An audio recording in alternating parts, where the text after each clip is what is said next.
Donje weche mag arita kwe kama achich moro ma itudo kod nek mar jalimbe kar dak ma Kilimani ma bende achich goni osebedo jatend kweth ma osebedo karocho kwe mar jodak ma Kilimani Peter Waithaka idhi med geng'ne kuom ndalo 14 e yor medo ndalo Obila mondo tim nonro mong'ith. Waithaka achich go ni nochielo gi magina ji mo kariyo kendo weyogi gi hinyruok. Flora Tieno ni olerno.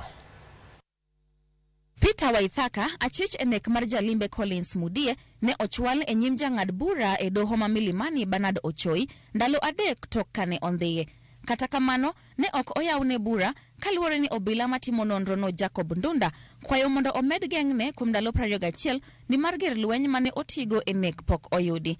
Gir lweny machielo ma bende pok oyangi en mane achich achielno tiyogo e nek machielo mar laktar e kar thieth maduong' ma Kenyatta kama ne ochiele magina.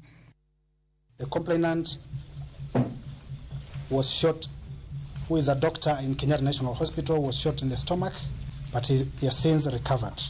Your Honor, the respondent is assisting investigators to be able to recover the firearm. Tarik Pradek dwe mar auchiel higani, wachore ni Waithaka kod jowetene ne ochelo risasi kendo weyo Collins Mudie gi hinyruok e kar dak mangumo.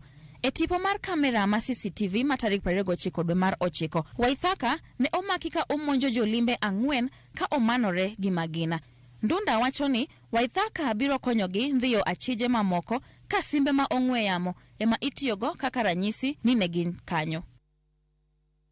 Waithaka obalo gi kwayo mar geng'e kuom ndalo 21 kowacho ni otuo. Mimi ni mgonjwa wa asthmatic na niko na sukari. Since nilishikwa nimepewa hizo dawa, niliproduce dawa zangu nikiwa nyumbani nilipeana dawa. From that day nimepewa dawa mara moja.